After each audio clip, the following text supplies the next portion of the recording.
안녕하세요. 마음의 풍경을 함께 여행하는 시간입니다.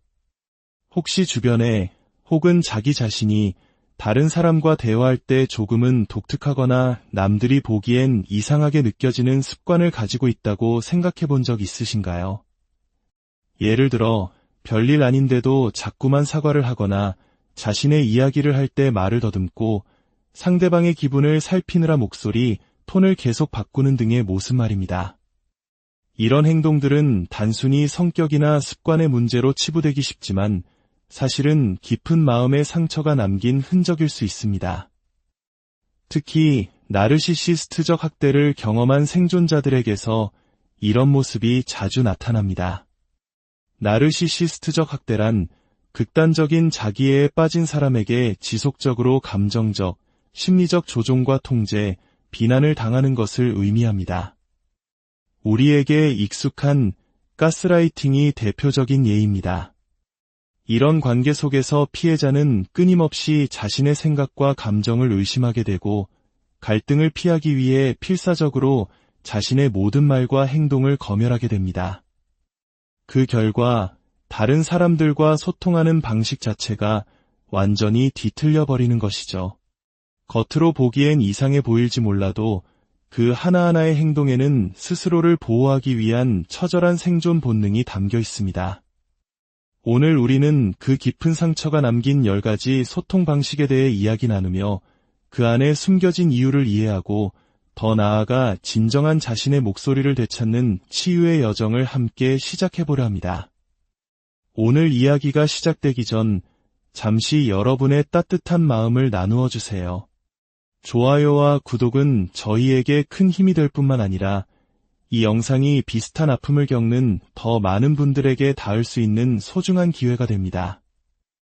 여러분의 작은 손길 하나가 누군가에게는 깊은 어둠 속에서 발견한 한 줄기 빛과 같은 위로가 될 수 있습니다. 이 영상을 보시는 모든 분들의 삶에 따스한 평안이 깃들기를 진심으로 기원합니다. 첫째, 지나치게 사과합니다. 나르시시스트적 학대에서 살아남은 사람들은 마치 세상의 모든 잘못이 자신에게 있는 것처럼 느낍니다. 그래서 자신의 잘못이 아닌 일에도 미안합니다. 죄송합니다. 라는 말을 입에 달고 삽니다. 이는 나르시시스트가 사용하는 교묘한 피해자 비난 전략 때문입니다. 그들은 모든 문제의 원인을 상대방에게 돌리며 피해자가 스스로를 탓하게 만듭니다. 결국 피해자는 갈등을 피하고 잠시나마 평화를 유지하기 위해 모든 책임을 떠안는 것을 생존 방식으로 선택하게 됩니다. 임상심리학자인 라마니 두르바술라 박사는 이러한 과도한 사과가 결국 생존을 위한 전략이었을지라도 장기적으로는 자존감을 심각하게 훼손시키는 독이 된다고 설명합니다. 만약 당신이 미안하다는 말을 하려 할 때 잠시 숨을 고르고 스스로에게 질문해 보세요. 이것이 정말 나의 책임인가? 라고 말입니다. 기억하세요. 당신은 관계의 평화를 지키기 위해 무조건 사과할 필요가 없는 소중한 존재입니다. 둘째, 과도하게 설명하려다 숨이 가빠집니다. 자신의 입장을 설명하는데 갑자기 숨이 막히고 심장이 빠르게 뛰며 마치 물에 빠진 사람처럼 호흡이 힘들어지는 경험을 해보신 적 있나요? 이를 과호흡이라고 부르는데 나르시시스트적 학대 생존자들에게 흔히 나타나는 증상 중 하나입니다. 과거의 경험 속에서 당신의 말은 끊임없이 무시당하고 왜곡되고 의심받았을 겁니다. 내가 예민한 거야. 그런 뜻으로 말한 거 아니잖아. 와 같은 말을 들으며 당신은 자신의 생각을 명확하게 전달하고 스스로를 방어해야 한다는 엄청난 압박감에 시달렸을 겁니다. 그 결과 이제는 어떤 대화에서든 상대방이 나를 믿지 않을 것이라는 생각에 사로잡혀 필사적으로 모든 것을 설명하려 합니다.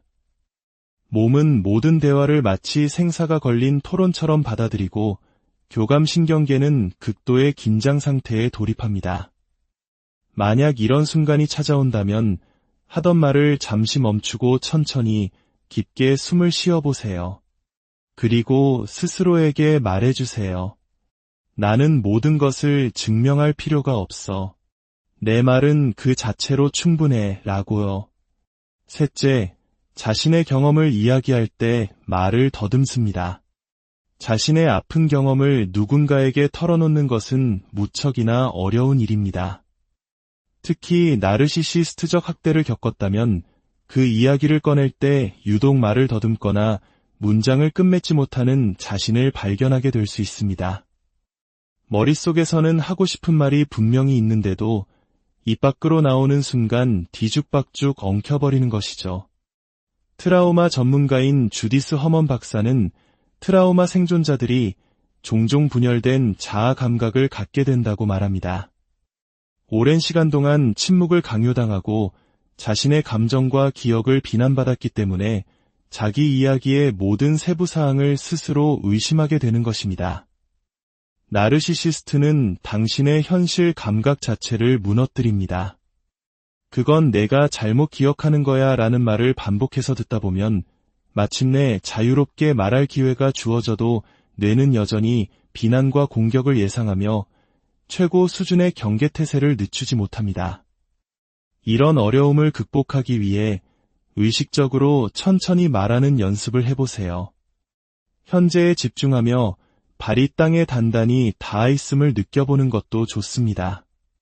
그리고 가장 중요한 것, 당신의 이야기는 완벽할 필요가 없으며 그 자체로 진실되고 소중하다는 사실을 스스로에게 계속해서 상기시켜주세요. 넷째, 상대방의 말투를 끊임없이 확인합니다. 혹시 대화 중에 상대방에게 혹시 화났어? 내 말 때문에 기분 상했어? 와 같이 기분을 확인하는 질문을 자주 던지는 편인가요? 나르시시스트적 학대 생존자들은 상대방의 목소리 톤 변화에 극도로 민감하게 반응하며 이를 끊임없이 확인하려는 경향이 있습니다. 이는 언제 터질지 모르는 폭탄과 같았던 나르시시스트의 예측 불가능한 감정 변화에 오랫동안 노출되었기 때문입니다. 그들과의 관계에서 목소리 톤의 미세한 변화는 곧 다가올 폭풍을 예고하는 신호였습니다. 그래서 생존자들은 살얼음판을 걷는 심정으로 상대의 기분을 파악하는데 모든 에너지를 쏟아야만 했습니다. 특히 우리 문화에서 중요시되는 눈치가 생존을 위한 필수 능력이 되어버린 것이죠. 이제는 기억해야 합니다. 다른 사람의 감정은 당신의 책임이 아닙니다. 대화의 미세한 톤 변화를 찾으려 애쓰기보다 대화의 전체적인 내용에 집중하는 연습을 해보세요. 당신은 더 이상 다른 사람의 기분을 맞추기 위해 전전긍긍하지 않아도 괜찮습니다. 다섯째, 사람들 앞에서 무표정을 유지합니다. 과거, 당신은 아마 감정을 솔직하게 드러내는 사람이었을 겁니다. 하지만 나르시시스트는 당신의 그 순수한 감정을 약점으로 삼아 이용하고 조종했습니다. 그 결과 당신은 이제 사람들 앞에서, 특히 여러 사람이 모인 자리에서 포커페이스를 유지하는 법을 배우게 되었습니다. 이는 비난이나 조종을 피하기 위해 자신의 진짜 감정을 숨기는 법을 터득한 결과입니다. 자신의 감정이 자신을 공격하는 무기로 사용되는 끔찍한 경험을 반복하다 보면 아무것도 드러내지 않는 것이 가장 안전한 방법이라고 믿게 됩니다. 텅 빈 표정은 당신을 보호하는 갑옷이자 통제권을 잃지 않으려는 마지막 방어선인 셈입니다. 이제는 안전하다고 느끼는 공간, 신뢰할 수 있는 사람들 앞에서 조금씩 자신의 감정을 표현하는 연습을 시작해보세요. 취약하다는 것이 약하다는 뜻은 아니라는 것을, 진정한 관계는 솔직한 감정을 나눌 때 시작된다는 것을 스스로에게 알려주세요. 여섯째, 긴장될 때 웃음으로 넘깁니다. 어색하거나 심각한 상황에서 어쩔 줄 몰라 그저 웃어버린 경험 다들 한 번쯤 있으실 겁니다. 하지만 나르시시스트적 학대 생존자들은 이것이 습관이 되어버린 경우가 많습니다. 슬프거나 두려운 순간에도 농담을 던지거나 부적절한 타이밍에 웃음을 터뜨리는 것이죠. 이는 부정적인 감정을 표현하는 것이 일절 허용되지 않았던 환경에서 살아남기 위한 방어기제입니다. 웃음과 유머는 불편한 감정을 회피하고 긴장된 상황을 어떻게든 무마시키기 위한 일종의 감정의 방패 역할을 했던 것입니다. 심리학자 주디스 올로프 박사는 힘든 시기에 유머를 사용하는 것이 통제감을 되찾는 데 도움이 될 수 있다고 말합니다. 하지만 동시에 이는 다른 사람들이 당신의 진짜 감정을 알아차리기 어렵게 만들기도 합니다. 웃음이 분위기를 밝게 만들 수 있지만 이제는 슬픔, 분노, 두려움 같은 감정들도 표현해도 괜찮다는 것을 기억해야 합니다. 당신의 모든 감정은 소중하며 더 이상 웃음 뒤에 숨을 필요가 없습니다. 7번째, 말하는 중간에 멈춤이 잦습니다. 대화할 때 단어와 단어 사이를 길게 쉬거나 문장 중간에 자주 멈추는 사람들이 있습니다. 이는 단순히 할 말이 없어서가 아닙니다. 나르시시스트적 학대를 경험한 사람들에게 이 멈춤은 머릿속에서 내뱉을 모든 단어를 안전한지 검열하는 시간입니다. 과거의 관계 속에서 악의 없이 던진 말 한마디가 왜곡되어 비수가 되어 돌아오는 경험을 수없이 반복했기 때문입니다. 그 결과 말하기 전에 모든 단어를 2중, 3중으로 확인하는 조심스러운 화법이 몸에 배어버린 것입니다. 이제는 안전하고 편안한 환경에서도 잠재적인 비난이나 오해를 피하기 위한 방어기제가 자동으로 작동하는 것이죠. 이러한 습관을 극복하기 위해서는 믿을 수 있는 사람들과 함께하는 안전한 환경에서 자유롭게 말하는 연습을 통해 자신감을 키워나가는 것이 중요합니다. 당신의 생각을 더 이상 걸러낼 필요가 없다는 믿음을 조금씩 쌓아가세요. 8번째, 수동적인 언어를 사용합니다. 저는 하고 싶어요. 혹은 저는가 필요해요 라고 직접적으로 말하는데 어려움을 느끼시나요? 나르시시스트적 학대 생존자들은 자신의 욕구나 의견을 주장하는 것을 힘들어하며 자신도 모르게 수동적인 언어를 사용하는 경향이 있습니다. 예를 들어 하고 싶어 대신 혹시 해도 괜찮을까? 라고 묻거나 하는 게 어떨까 싶은데 와 같이 말을 돌리고 부드럽게 표현합니다. 이는 자신의 주장이 너무 강하게 비칠까봐 혹은 상대방의 기분을 상하게 할까 봐 두려워하는 마음에서 비롯됩니다. 나르시시스트와의 관계에서 직접적인 표현은 곧 갈등과 비난을 의미했기 때문입니다. 이러한 자기보호 습관은 평화를 유지하는 데 도움이 되었을지 모르지만 이제는 당신의 자신감을 갉아먹는 족쇄가 될 수 있습니다. 당신이 원하고 필요로 하는 것에 대해 명확하고 직접적으로 표현하는 연습을 시작해보세요. 당신의 목소리에 힘을 싣는 작은 연습이 당신의 삶에 큰 변화를 가져올 것입니다. 9번째, 명확성을 위해 같은 말을 반복합니다. 대화 중에 상대방이 내 말을 제대로 이해했는지 확인하기 위해 같은 말을 여러 번 반복하는 습관이 있나요?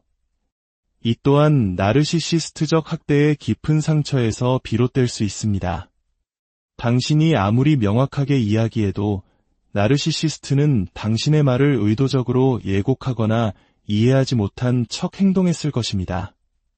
그 결과 이제는 진심으로 경청하는 사람과 대화할 때조차 내 의도가 제대로 전달되지 않았을 것이라는 불안감에 사로잡혀 같은 말을 되풀이하게 됩니다. 이는 오해로 인해 발생할 수 있는 잠재적인 갈등을 막기 위한 몸의 밴 생존 전략입니다. 이제는 상대방을 믿어보세요.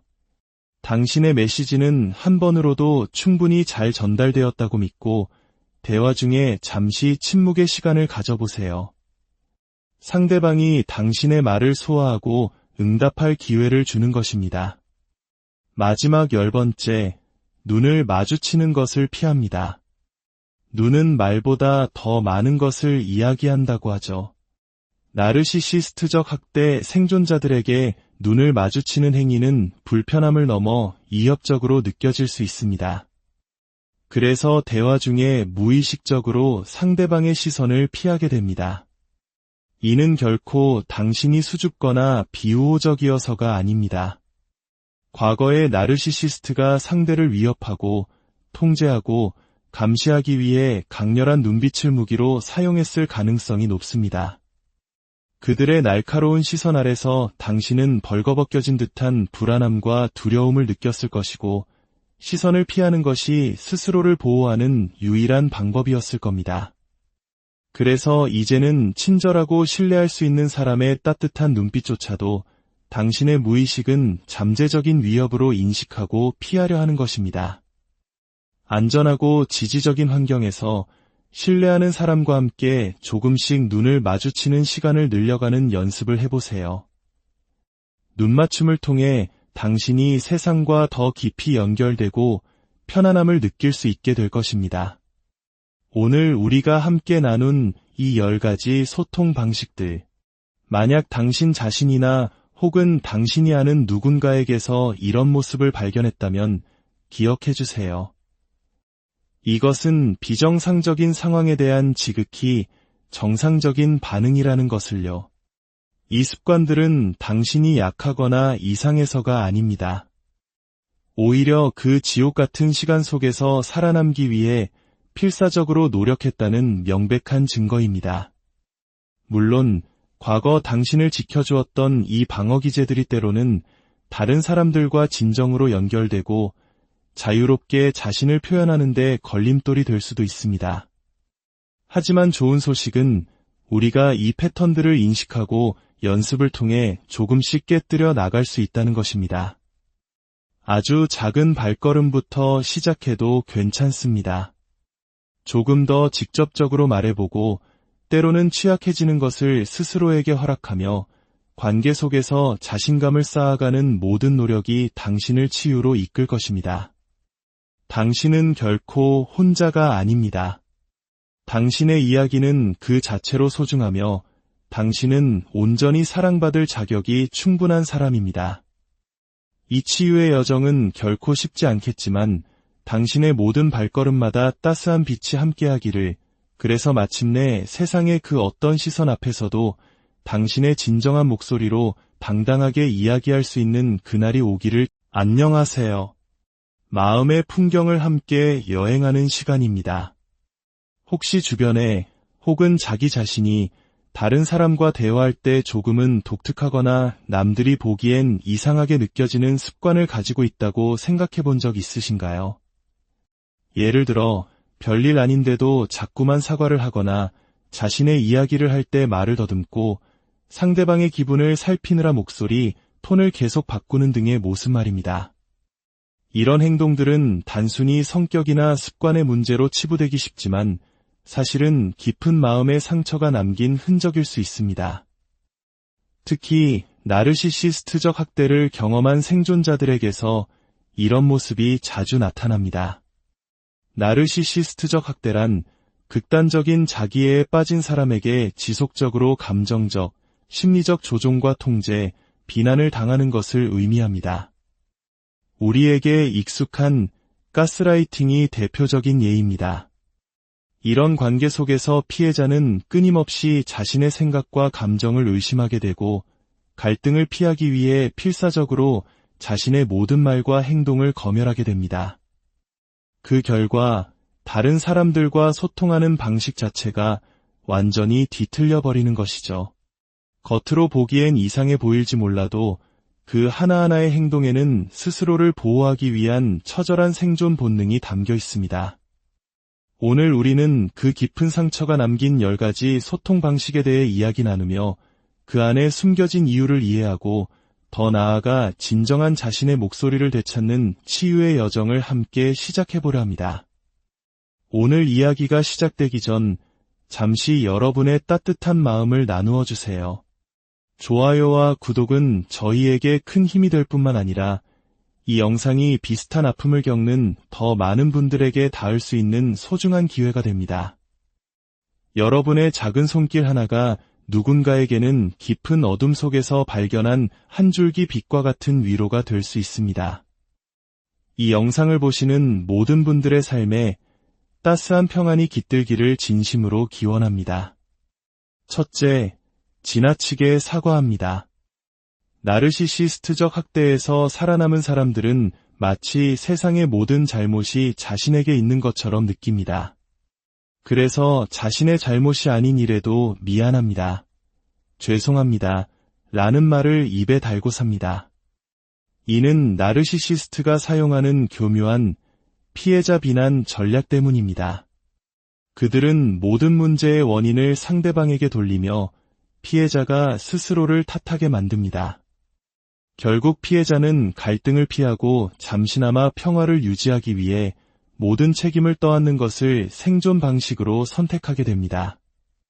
임상심리학자인 라마니 두르바술라 박사는 이러한 과도한 사과가 결국 생존을 위한 전략이었을지라도 장기적으로는 자존감을 심각하게 훼손시키는 독이 된다고 설명합니다. 만약 당신이 미안하다는 말을 하려 할 때 잠시 숨을 고르고 스스로에게 질문해 보세요. 이것이 정말 나의 책임인가? 라고 말입니다. 기억하세요. 당신은 관계의 평화를 지키기 위해 무조건 사과할 필요가 없는 소중한 존재입니다. 둘째, 과도하게 설명하려다 숨이 가빠집니다. 자신의 입장을 설명하는데 갑자기 숨이 막히고 심장이 빠르게 뛰며 마치 물에 빠진 사람처럼 호흡이 힘들어지는 경험을 해보신 적 있나요? 이를 과호흡이라고 부르는데 나르시시스트적 학대 생존자들에게 흔히 나타나는 증상 중 하나입니다. 과거의 경험 속에서 당신의 말은 끊임없이 무시당하고 왜곡되고 의심받았을 겁니다. 내가 예민한 거야, 그런 뜻으로 말한 거 아니잖아 와 같은 말을 들으며 당신은 자신의 생각을 명확하게 전달하고 스스로를 방어해야 한다는 엄청난 압박감에 시달렸을 겁니다. 그 결과 이제는 어떤 대화에서든 상대방이 나를 믿지 않을 것이라는 생각에 사로잡혀 필사적으로 모든 것을 설명하려 합니다. 몸은 모든 대화를 마치 생사가 걸린 토론처럼 받아들이고 교감신경계는 극도의 긴장 상태에 돌입합니다. 만약 이런 순간이 찾아온다면 하던 말을 잠시 멈추고 천천히 깊게 숨을 쉬어보세요. 그리고 스스로에게 말해주세요. 나는 모든 것을 증명할 필요가 없어. 내 말은 그 자체로 충분해 라고요. 셋째, 자신의 경험을 이야기할 때 말을 더듬습니다. 자신의 아픈 경험을 누군가에게 털어놓는 것은 무척이나 어려운 일입니다. 특히 나르시시스트적 학대를 겪었다면 그 이야기를 꺼낼 때 유독 말을 더듬거나 문장을 끝맺지 못하는 자신을 발견하게 될 수 있습니다. 머릿속에서는 하고 싶은 말이 분명히 있는데도 입 밖으로 나오는 순간 뒤죽박죽 엉켜버리는 것이죠. 트라우마 전문가인 주디스 허먼 박사는 트라우마 생존자들이 종종 분열된 자아 감각을 갖게 된다고 말합니다. 오랜 시간 동안 침묵을 강요당하고 자신의 감정과 기억을 비난받았기 때문에 자기 이야기의 모든 세부 사항을 스스로 의심하게 되는 것입니다. 나르시시스트는 당신의 현실 감각 자체를 무너뜨립니다. 그건 내가 잘못 기억하는 거야 라는 말을 반복해서 듣다 보면 마침내 자유롭게 말할 기회가 주어져도 뇌는 여전히 비난과 공격을 예상하며 최고 수준의 경계태세를 늦추지 못합니다. 이런 어려움을 극복하기 위해 의식적으로 천천히 말하는 연습을 해보세요. 현재에 집중하며 발이 땅에 단단히 닿아 있음을 느껴보는 것도 좋습니다. 그리고 가장 중요한 것, 당신의 이야기는 완벽할 필요가 없으며 그 자체로 진실되고 소중하다는 사실을 스스로에게 계속해서 상기시켜주세요. 넷째, 상대방의 말투를 끊임없이 확인합니다. 혹시 대화 중에 상대방에게 혹시 화났어? 내 말 때문에 기분 상했어? 와 같이 기분을 확인하는 질문을 자주 던지는 편인가요? 나르시시스트적 학대 생존자들은 상대방의 목소리 톤 변화에 극도로 민감하게 반응하며 이를 끊임없이 확인하려는 경향이 있습니다. 이는 언제 터질지 모르는 폭탄과 같았던 나르시시스트의 예측 불가능한 감정 변화에 오랫동안 노출되었기 때문입니다. 그들과의 관계에서 목소리 톤의 미세한 변화는 곧 다가올 폭풍을 예고하는 신호였습니다. 그래서 생존자들은 살얼음판을 걷는 심정으로 상대의 기분을 파악하는데 모든 에너지를 쏟아야만 했습니다. 특히 우리 문화에서 중요시되는 눈치가 생존을 위한 필수 능력이 되어버린 것이죠. 이제는 기억해야 합니다. 다른 사람의 감정은 당신의 책임이 아닙니다. 대화의 미세한 톤 변화를 찾으려 애쓰기보다 대화의 전체적인 내용에 집중하는 연습을 해보세요. 당신은 더 이상 다른 사람의 기분을 맞추기 위해 전전긍긍하지 않아도 괜찮습니다. 5째, 사람들 앞에서 무표정을 유지합니다. 과거, 당신은 아마 감정을 솔직하게 드러내는 사람이었을 겁니다. 하지만 나르시시스트는 당신의 그 순수한 감정을 약점으로 삼아 이용하고 조종했습니다. 그 결과 당신은 이제 사람들 앞에서, 특히 여러 사람이 모인 자리에서 포커페이스를 유지하는 법을 배우게 되었습니다. 이는 비난이나 조종을 피하기 위해 자신의 진짜 감정을 숨기는 법을 터득한 결과입니다. 자신의 감정이 자신을 공격하는 무기로 사용되는 끔찍한 경험을 반복하다 보면 아무것도 드러내지 않는 것이 가장 안전한 방법이라고 믿게 됩니다. 텅 빈 표정은 당신을 보호하는 갑옷이자 통제권을 잃지 않으려는 마지막 방어선인 셈입니다. 이제는 안전하다고 느끼는 공간, 신뢰할 수 있는 사람들 앞에서 조금씩 자신의 감정을 표현하는 연습을 시작해보세요. 취약하다는 것이 약하다는 뜻은 아니라는 것을, 진정한 관계는 솔직한 감정을 나눌 때 시작된다는 것을 스스로에게 알려주세요. 6째, 긴장될 때 웃음으로 넘깁니다. 어색하거나 심각한 상황에서 어쩔 줄 몰라 그저 웃어버린 경험, 다들 한 번쯤 있으실 겁니다. 하지만 나르시시스트적 학대 생존자들은 이것이 습관이 되어버린 경우가 많습니다. 슬프거나 두려운 순간에도 농담을 던지거나 부적절한 타이밍에 웃음을 터뜨리는 것이죠. 이는 부정적인 감정을 표현하는 것이 일절 허용되지 않았던 환경에서 살아남기 위한 방어기제입니다. 웃음과 유머는 불편한 감정을 회피하고 긴장된 상황을 어떻게든 무마시키기 위한 일종의 감정의 방패 역할을 했던 것입니다. 심리학자 주디스 올로프 박사는 힘든 시기에 유머를 사용하는 것이 통제감을 되찾는 데 도움이 될 수 있다고 말합니다. 하지만 동시에 이는 다른 사람들이 당신의 진짜 감정을 알아차리기 어렵게 만들기도 합니다. 웃음이 분위기를 밝게 만들 수 있지만 이제는 슬픔, 분노, 두려움 같은 감정들도 표현해도 괜찮다는 것을 기억해야 합니다. 당신의 모든 감정은 소중하며 더 이상 웃음 뒤에 숨을 필요가 없습니다. 7번째, 말하는 중간에 멈춤이 잦습니다. 대화할 때 단어와 단어 사이를 길게 쉬거나 문장 중간에 자주 멈추는 사람들이 있습니다. 이는 단순히 할 말이 없어서가 아닙니다.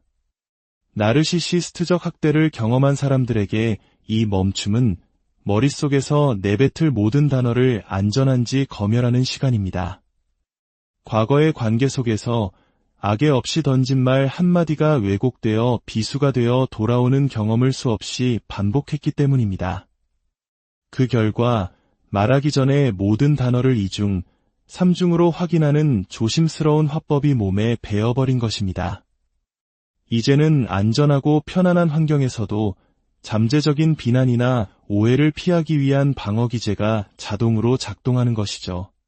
이러한 습관을 극복하기 위해서는 믿을 수 있는 사람들과 함께하는 안전한 환경에서 자유롭게 말하는 연습을 통해 자신감을 키워나가는 것이 중요합니다. 당신의 생각을 더 이상 걸러낼 필요가 없다는 믿음을 조금씩 쌓아가세요. 8번째, 수동적인 언어를 사용합니다. 저는 하고 싶어요. 혹은 저는가 필요해요 라고 직접적으로 말하는데 어려움을 느끼시나요? 나르시시스트적 학대 생존자들은 자신의 욕구나 의견을 주장하는 것을 힘들어하며 자신도 모르게 수동적인 언어를 사용하는 경향이 있습니다. 예를 들어 하고 싶어 대신 혹시 해도 괜찮을까? 라고 묻거나 하는 게 어떨까 싶은데 와 같이 말을 돌리고 부드럽게 표현합니다. 이는 자신의 주장이 너무 강하게 비칠까봐 혹은 상대방의 기분을 상하게 할까 봐 두려워하는 마음에서 비롯됩니다. 나르시시스트와의 관계에서 직접적인 표현은 곧 갈등과 비난을 의미했기 때문입니다. 이러한 자기보호 습관은 평화를 유지하는 데 도움이 되었을지 모르지만 이제는 당신의 자신감을 갉아먹는 족쇄가 될 수 있습니다. 당신이 원하고 필요로 하는 것에 대해 명확하고 직접적으로 표현하는 연습을 시작해보세요. 당신의 목소리에 힘을 싣는 작은 연습이 당신의 삶에 큰 변화를 가져올 것입니다. 9번째, 명확성을 위해 같은 말을 반복합니다. 대화 중에 상대방이 내 말을 제대로 이해했는지 확인하기 위해 같은 말을 여러 번 반복하는 습관이 있나요? 이 또한 나르시시스트적 학대의 깊은 상처에서 비롯될 수 있습니다. 당신이 아무리 명확하게 이야기해도 나르시시스트는 당신의 말을 의도적으로 예곡하거나 이해하지 못한 척 행동했을 것입니다. 그 결과 이제는 진심으로 경청하는 사람과 대화할 때조차 내 의도가 제대로 전달되지 않았을 것이라는 불안감에 사로잡혀 같은 말을 되풀이하게 됩니다. 이는 오해로 인해 발생할 수 있는 잠재적인 갈등을 막기 위한 몸의 밴 생존 전략입니다. 이제는 상대방을 믿어보세요. 당신의 메시지는 한 번으로도 충분히 잘 전달되었다고 믿고 대화 중에 잠시 침묵의 시간을 가져보세요. 상대방이 당신의 말을 소화하고 응답할 기회를 주는 것입니다. 마지막 10번째, 눈을 마주치는 것을 피합니다. 눈은 말보다 더 많은 것을 이야기한다고 하죠. 나르시시스트적 학대 생존자들에게 눈을 마주치는 행위는 불편함을 넘어 이협적으로 느껴질 수 있습니다. 그래서 대화 중에 무의식적으로 상대방의 시선을 피하게 됩니다. 이는 결코 당신이 수줍거나 비우호적이어서가 아닙니다. 과거의 나르시시스트가 상대를 위협하고 통제하고 감시하기 위해 강렬한 눈빛을 무기로 사용했을 가능성이 높습니다. 그들의 날카로운 시선 아래서 당신은 벌거벗겨진 듯한 불안함과 두려움을 느꼈을 것이고 시선을 피하는 것이 스스로를 보호하는 유일한 방법이었을 겁니다. 그래서 이제는 친절하고 신뢰할 수 있는 사람의 따뜻한 눈빛조차도 당신의 무의식은 잠재적인 위협으로 인식하고 피하려 하는 것입니다.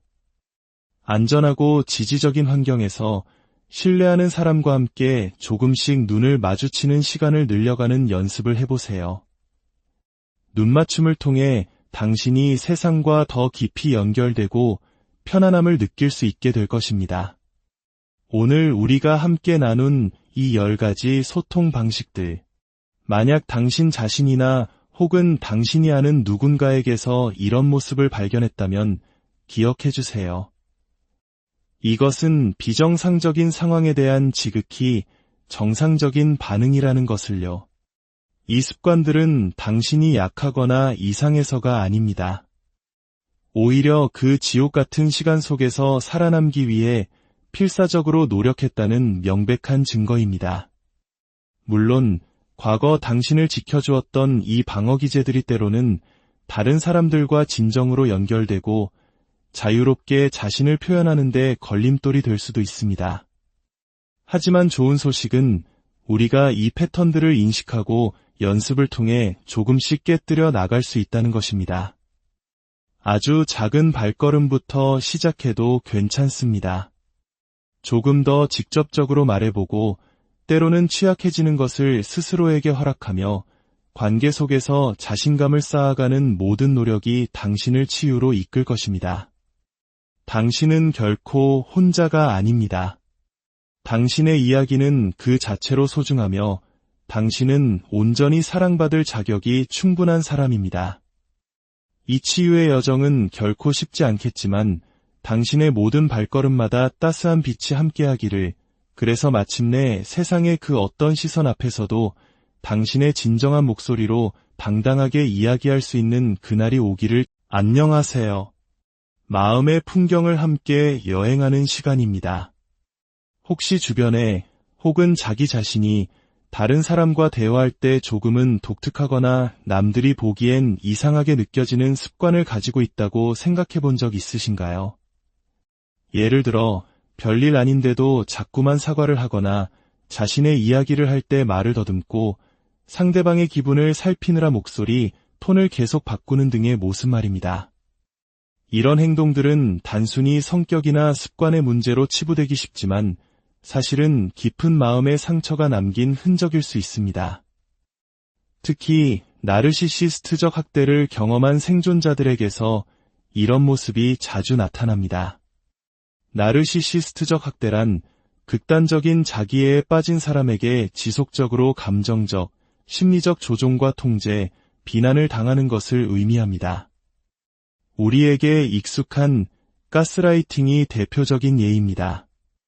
이런 관계 속에서 피해자는 끊임없이 자신의 생각과 감정을 의심하게 되고 갈등을 피하기 위해 필사적으로 자신의 모든 말과 행동을 검열하게 됩니다. 그 결과 다른 사람들과 소통하는 방식 자체가 완전히 뒤틀려 버리는 것이죠. 겉으로 보기엔 이상해 보일지 몰라도 그 하나하나의 행동에는 스스로를 보호하기 위한 처절한 생존 본능이 담겨 있습니다. 오늘 우리는 그 깊은 상처가 남긴 10가지 소통 방식에 대해 이야기 나누며 그 안에 숨겨진 이유를 이해하고 더 나아가 진정한 자신의 목소리를 되찾는 치유의 여정을 함께 시작해보려 합니다. 오늘 이야기가 시작되기 전 잠시 여러분의 따뜻한 마음을 나누어 주세요. 좋아요와 구독은 저희에게 큰 힘이 될 뿐만 아니라 이 영상이 비슷한 아픔을 겪는 더 많은 분들에게 닿을 수 있는 소중한 기회가 됩니다. 여러분의 작은 손길 하나가 누군가에게는 깊은 어둠 속에서 발견한 한 줄기 빛과 같은 위로가 될 수 있습니다. 이 영상을 보시는 모든 분들의 삶에 따스한 평안이 깃들기를 진심으로 기원합니다. 첫째, 지나치게 사과합니다. 나르시시스트적 학대에서 살아남은 사람들은 마치 세상의 모든 잘못이 자신에게 있는 것처럼 느낍니다. 그래서 자신의 잘못이 아닌 일에도 미안합니다. 죄송합니다. 라는 말을 입에 달고 삽니다. 이는 나르시시스트가 사용하는 교묘한 피해자 비난 전략 때문입니다. 그들은 모든 문제의 원인을 상대방에게 돌리며 피해자가 스스로를 탓하게 만듭니다. 결국 피해자는 갈등을 피하고 잠시나마 평화를 유지하기 위해 모든 책임을 떠안는 것을 생존 방식으로 선택하게 됩니다.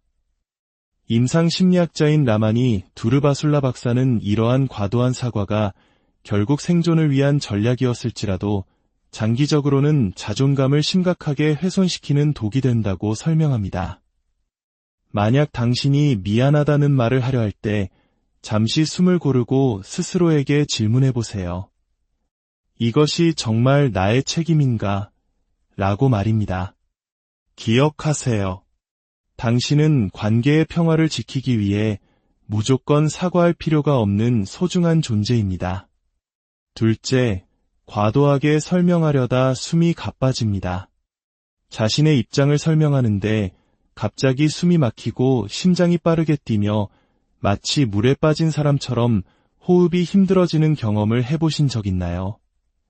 이를 과호흡이라고 부르는데 나르시시스트적 학대 생존자들에게 흔히 나타나는 증상 중 하나입니다. 과거의 경험 속에서 당신의 말은 끊임없이 무시당하고 왜곡되고 의심받았을 겁니다. 내가 예민한 거야, 그런 뜻으로 말한 거 아니잖아 와 같은 말을 들으며 당신은 자신의 생각을 명확하게 전달하고 스스로를 방어해야 한다는 엄청난 압박감에 시달렸을 겁니다. 그 결과 이제는 어떤 대화에서든 상대방이 나를 믿지 않을 것이라는 생각에 사로잡혀 필사적으로 모든 것을 설명하려 합니다. 몸은 모든 대화를 마치 생사가 걸린 토론처럼 받아들이고 교감신경계는 극도의 긴장 상태에 돌입합니다. 만약 이런 순간이 찾아온다면 하던 말을 잠시 멈추고 천천히 깊게 숨을 쉬어보세요. 그리고 스스로에게 말해주세요. 나는 모든 것을 증명할 필요가 없어. 내 말은 그 자체로 충분해 라고요. 셋째, 자신의 경험을 이야기할 때 말을 더듬습니다. 자신의 아픈 경험을 누군가에게 털어놓는 것은 무척이나 어려운 일입니다. 특히 나르시시스트적 학대를 겪었다면 그 이야기를 꺼낼 때 유독 말을 더듬거나 문장을 끝맺지 못하는 자신을 발견하게 될 수 있습니다. 머릿속에서는 하고 싶은 말이 분명히 있는데도 입 밖으로 나오는 순간 뒤죽박죽 엉켜버리는 것이죠. 트라우마 전문가인 주디스 허먼 박사는 트라우마 생존자들이 종종 분열된 자아 감각을 갖게 된다고 말합니다. 오랜 시간 동안 침묵을 강요당하고 자신의 감정과 기억을 비난받았기 때문에 자기 이야기의 모든 세부 사항을 스스로 의심하게 되는 것입니다. 나르시시스트는 당신의 현실 감각 자체를 무너뜨립니다. 그건 내가 잘못 기억하는 거야 라는 말을 반복해서 듣다 보면 마침내 자유롭게 말할 기회가 주어져도 뇌는 여전히 비난과 공격을 예상하며 최고 수준의 경계태세를 늦추지 못합니다. 이런 어려움을 극복하기 위해 의식적으로 천천히 말하는 연습을 해보세요. 현재에 집중하며 발이 땅에 단단히 닿아 있음을 느껴보는 것도 좋습니다. 그리고 가장 중요한 것, 당신의 이야기는 완벽할 필요가 없으며 그 자체로 진실되고 소중하다는 사실을 스스로에게 계속해서 상기시켜주세요. 넷째, 상대방의 말투를 끊임없이 확인합니다. 혹시 대화 중에 상대방에게 혹시 화났어? 내 말 때문에 기분 상했어? 와 같이 기분을 확인하는 질문을 자주 던지는 편인가요? 나르시시스트적 학대 생존자들은 상대방의 목소리 톤 변화에 극도로 민감하게 반응하며 이를 끊임없이 확인하려는 경향이 있습니다. 이는 언제 터질지 모르는 폭탄과 같았던 나르시시스트의 예측 불가능한 감정 변화에 오랫동안 노출되었기 때문입니다. 그들과의 관계에서 목소리 톤의 미세한 변화는 곧 다가올 폭풍을 예고하는 신호였습니다. 그래서 생존자들은 살얼음판을 걷는 심정으로 상대의 기분을 파악하는데 모든 에너지를 쏟아야만 했습니다. 특히 우리 문화에서 중요시되는 눈치가 생존을 위한 필수 능력이 되어버린 것이죠. 이제는 기억해야 합니다. 다른 사람의 감정은 당신의 책임이 아닙니다. 대화의 미세한 톤 변화를 찾으려 애쓰기보다 대화의 전체적인 내용에 집중하는 연습을 해보세요. 당신은 더 이상 다른 사람의 기분을 맞추기 위해 전전긍긍하지 않아도 괜찮습니다. 다섯째, 사람들 앞에서 무표정을 유지합니다. 과거, 당신은 아마 감정을 솔직하게 드러내는 사람이었을 겁니다. 하지만 나르시시스트는 당신의 그 순수한 감정을 약점으로 삼아 이용하고 조종했습니다. 그 결과 당신은 이제 사람들 앞에서, 특히 여러 사람이 모인 자리에서 포커페이스를 유지하는 법을 배우게 되었습니다. 이는 비난이나 조종을 피하기 위해 자신의 진짜 감정을 숨기는 법을 터득한 결과입니다. 자신의 감정이 자신을 공격하는 무기로 사용되는 끔찍한 경험을 반복하다 보면 아무것도 드러내지 않는 것이 가장 안전한 방법이라고 믿게 됩니다. 텅 빈 표정은 당신을 보호하는 갑옷이자 통제권을 잃지 않으려는 마지막 방어선인 셈입니다. 이제는 안전하다고 느끼는 공간, 신뢰할 수 있는 사람들 앞에서 조금씩 자신의 감정을 표현하는 연습을 시작해보세요.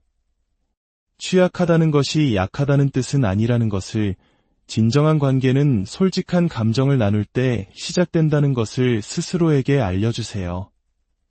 여섯째, 긴장될 때 웃음으로 넘깁니다. 어색하거나 심각한 상황에서 어쩔 줄 몰라 그저 웃어버린 경험 다들 한 번쯤 있으실 겁니다. 하지만 나르시시스트적 학대 생존자들은 이것이 습관이 되어버린 경우가 많습니다. 슬프거나 두려운 순간에도 농담을 던지거나 부적절한 타이밍에 웃음을 터뜨리는 것이죠. 이는 부정적인 감정을 표현하는 것이 일절 허용되지 않았던 환경에서 살아남기 위한 방어기제입니다. 웃음과 유머는 불편한 감정을 회피하고 긴장된 상황을 어떻게든 무마시키기 위한 일종의 감정의 방패 역할을 했던 것입니다. 심리학자 주디스 올로프 박사는 힘든 시기에 유머를 사용하는 것이 통제감을 되찾는 데 도움이 될 수 있다고 말합니다. 하지만 동시에 이는 다른 사람들이 당신의 진짜 감정을 알아차리기 어렵게 만들기도 합니다. 웃음이 분위기를 밝게 만들 수 있지만 이제는 슬픔, 분노, 두려움 같은 감정들도 표현해도 괜찮다는 것을 기억해야 합니다. 당신의 모든 감정은 소중하며 더 이상 웃음 뒤에 숨을 필요가 없습니다. 7번째, 말하는 중간에 멈춤이 잦습니다. 대화할 때 단어와 단어 사이를 길게 쉬거나 문장 중간에 자주 멈추는 사람들이 있습니다. 이는 단순히 할 말이 없어서가 아닙니다. 나르시시스트적 학대를 경험한 사람들에게 이 멈춤은 머릿속에서 내뱉을 모든 단어를 안전한지 검열하는 시간입니다. 과거의 관계 속에서 악의 없이 던진 말 한마디가 왜곡되어 비수가 되어 돌아오는 경험을 수없이 반복했기 때문입니다.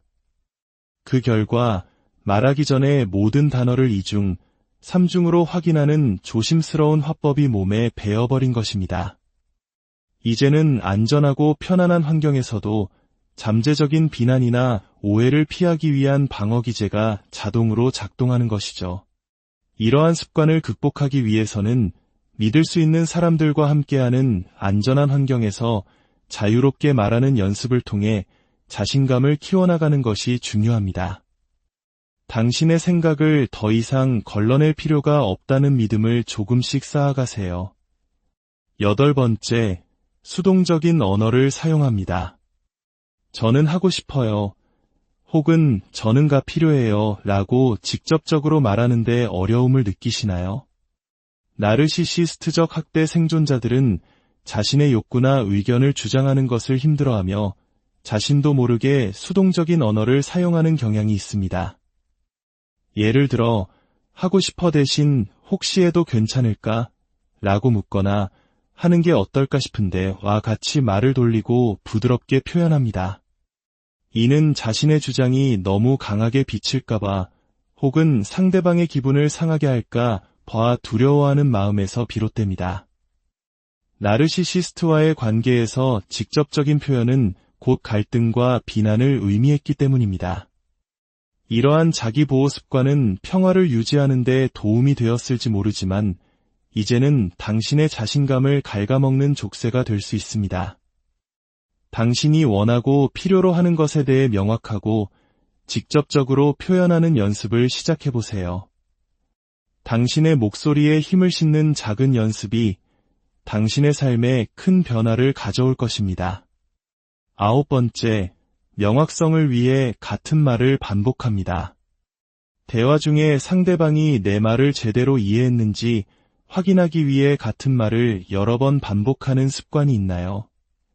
이 또한 나르시시스트적 학대의 깊은 상처에서 비롯될 수 있습니다. 당신이 아무리 명확하게 이야기해도 나르시시스트는 당신의 말을 의도적으로 예곡하거나 이해하지 못한 척 행동했을 것입니다. 그 결과 이제는 진심으로 경청하는 사람과 대화할 때조차 내 의도가 제대로 전달되지 않았을 것이라는 불안감에 사로잡혀 같은 말을 되풀이하게 됩니다. 이는 오해로 인해 발생할 수 있는 잠재적인 갈등을 막기 위한 몸의 밴 생존 전략입니다. 이제는 상대방을 믿어보세요. 당신의 메시지는 한 번으로도 충분히 잘 전달되었다고 믿고 대화 중에 잠시 침묵의 시간을 가져보세요. 상대방이 당신의 말을 소화하고 응답할 기회를 주는 것입니다. 마지막 10번째, 눈을 마주치는 것을 피합니다. 눈은 말보다 더 많은 것을 이야기한다고 하죠. 나르시시스트적 학대 생존자들에게 눈을 마주치는 행위는 불편함을 넘어 이협적으로 느껴질 수 있습니다. 그래서 대화 중에 무의식적으로 상대방의 시선을 피하게 됩니다. 이는 결코 당신이 수줍거나 비우호적이어서가 아닙니다. 과거의 나르시시스트가 상대를 위협하고 통제하고 감시하기 위해 강렬한 눈빛을 무기로 사용했을 가능성이 높습니다. 그들의 날카로운 시선 아래서 당신은 벌거벗겨진 듯한 불안함과 두려움을 느꼈을 것이고 시선을 피하는 것이 스스로를 보호하는 유일한 방법이었을 겁니다. 그래서 이제는 친절하고 신뢰할 수 있는 사람의 따뜻한 눈빛조차도 당신의 무의식은 잠재적인 위협으로 인식하고 피하려 하는 것입니다. 안전하고 지지적인 환경에서 신뢰하는 사람과 함께 조금씩 눈을 마주치는 시간을 늘려가는 연습을 해보세요. 눈맞춤을 통해 당신이 세상과 더 깊이 연결되고 편안함을 느낄 수 있게 될 것입니다. 오늘 우리가 함께 나눈 이 10가지 소통 방식들, 만약 당신 자신이나 혹은 당신이 아는 누군가에게서 이런 모습을 발견했다면 기억해 주세요. 이것은 비정상적인 상황에 대한 지극히 정상적인 반응이라는 것을요. 이 습관들은 당신이 약하거나 이상해서가 아닙니다. 오히려 그 지옥 같은 시간 속에서 살아남기 위해 필사적으로 노력했다는 명백한 증거입니다. 물론 과거 당신을 지켜주었던 이 방어기제들이 때로는 다른 사람들과 진정으로 연결되고 자유롭게 자신을 표현하는 데 걸림돌이 될 수도 있습니다. 하지만 좋은 소식은 우리가 이 패턴들을 인식하고 연습을 통해 조금씩 깨뜨려 나갈 수 있다는 것입니다. 아주 작은 발걸음부터 시작해도 괜찮습니다. 조금 더 직접적으로 말해보고 때로는 취약해지는 것을 스스로에게 허락하며 관계 속에서 자신감을 쌓아가는 모든 노력이 당신을 치유로 이끌 것입니다. 당신은 결코 혼자가 아닙니다. 당신의 이야기는 그 자체로 소중하며 당신은 온전히 사랑받을 자격이 충분한 사람입니다.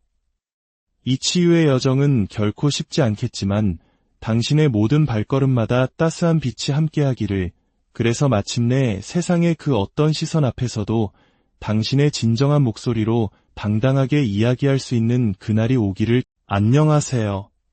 마음의 풍경을 함께 여행하는 시간입니다. 혹시 주변에 혹은 자기 자신이 다른 사람과 대화할 때 조금은 독특하거나 남들이 보기엔 이상하게 느껴지는 습관을 가지고 있다고 생각해 본 적 있으신가요? 예를 들어 별일 아닌데도 자꾸만 사과를 하거나 자신의 이야기를 할 때 말을 더듬고 상대방의 기분을 살피느라 목소리, 톤을 계속 바꾸는 등의 모습 말입니다. 이런 행동들은 단순히 성격이나 습관의 문제로 치부되기 쉽지만 사실은 깊은 마음의 상처가 남긴 흔적일 수 있습니다. 특히 나르시시스트적 학대를 경험한 생존자들에게서 이런 모습이 자주 나타납니다. 나르시시스트적 학대란 극단적인 자기애에 빠진 사람에게 지속적으로 감정적, 심리적 조종과 통제, 비난을 당하는 것을 의미합니다. 우리에게 익숙한 가스라이팅이 대표적인 예입니다. 이런 관계 속에서 피해자는 끊임없이 자신의 생각과 감정을 의심하게 되고 갈등을 피하기 위해 필사적으로 자신의 모든 말과 행동을 검열하게 됩니다. 그 결과 다른 사람들과 소통하는 방식 자체가 완전히 뒤틀려 버리는 것이죠. 겉으로 보기엔 이상해 보일지 몰라도 그 하나하나의 행동에는 스스로를 보호하기 위한 처절한 생존 본능이 담겨 있습니다. 오늘 우리는 그 깊은 상처가 남긴 10가지 소통 방식에 대해 이야기 나누며 그 안에 숨겨진 이유를 이해하고 더 나아가 진정한 자신의 목소리를 되찾는 치유의 여정을 함께 시작해보려 합니다. 오늘 이야기가 시작되기 전 잠시 여러분의 따뜻한 마음을 나누어 주세요. 좋아요와 구독은 저희에게 큰 힘이 될 뿐만 아니라 이 영상이 비슷한 아픔을 겪는 더 많은 분들에게 닿을 수 있는 소중한 기회가 됩니다. 여러분의 작은 손길 하나가 누군가에게는 깊은 어둠 속에서 발견한 한 줄기 빛과 같은 위로가 될 수 있습니다. 이 영상을 보시는 모든 분들의 삶에 따스한 평안이 깃들기를 진심으로 기원합니다. 첫째, 지나치게 사과합니다. 나르시시스트적 학대에서 살아남은 사람들은 마치 세상의 모든 잘못이 자신에게 있는 것처럼 느낍니다. 그래서 자신의 잘못이 아닌 일에도 미안합니다. 죄송합니다. 라는 말을 입에 달고 삽니다. 이는 나르시시스트가 사용하는 교묘한 피해자 비난 전략 때문입니다. 그들은 모든 문제의 원인을 상대방에게 돌리며 피해자가 스스로를 탓하게 만듭니다. 결국 피해자는 갈등을 피하고 잠시나마 평화를 유지하기 위해 모든 책임을 떠안는 것을 생존 방식으로 선택하게 됩니다. 임상 심리학자인 라마니 두르바술라 박사는 이러한 과도한 사과가 결국 생존을 위한 전략이었을지라도 장기적으로는 자존감을 심각하게 훼손시키는 독이 된다고 설명합니다. 만약 당신이 미안하다는 말을 하려 할 때 잠시 숨을 고르고 스스로에게 질문해 보세요. 이것이 정말 나의 책임인가? 라고 말입니다. 기억하세요. 당신은 관계의 평화를 지키기 위해 무조건 사과할 필요가 없는 소중한 존재입니다. 둘째, 과도하게 설명하려다 숨이 가빠집니다. 자신의 입장을 설명하는데 갑자기 숨이 막히고 심장이 빠르게 뛰며 마치 물에 빠진 사람처럼 호흡이 힘들어지는 경험을 해보신 적 있나요? 이를 과호흡이라고 부르는데 나르시시스트적 학대 생존자들에게 흔히 나타나는 증상 중 하나입니다. 과거의 경험 속에서 당신의 말은 끊임없이 무시당하고 왜곡되고 의심받았을 겁니다. 내가 예민한 거야, 그런 뜻으로 말한 거 아니잖아 와 같은 말을 들으며 당신은 자신의 생각을 명확하게 전달하고 스스로를 방어해야 한다는 엄청난 압박감에 시달렸을 겁니다. 그 결과 이제는 어떤 대화에서든 상대방이 나를 믿지 않을 것이라는 생각에 사로잡혀 필사적으로 모든 것을 설명하려 합니다. 몸은 모든 대화를 마치 생사가 걸린 토론처럼 받아들이고 교감신경계는 극도의 긴장 상태에 돌입합니다. 만약 이런 순간이 찾아온다면 하던 말을 잠시 멈추고 천천히 깊게 숨을 쉬어보세요. 그리고 스스로에게 말해주세요. 나는 모든 것을 증명할 필요가 없어. 내 말은 그 자체로 충분해 라고요. 셋째, 자신의 경험을 이야기할 때 말을 더듬습니다. 자신의 아픈 경험을 누군가에게 털어놓는 것은 무척이나 어려운 일입니다. 특히 나르시시스트적 학대를 겪었다면 그 이야기를 꺼낼 때 유독 말을 더듬거나 문장을 끝맺지 못하는 자신을 발견하게 될 수 있습니다. 머릿속에서는 하고 싶은 말이 분명히 있는데도 입 밖으로 나오는 순간 뒤죽박죽 엉켜버리는 것이죠.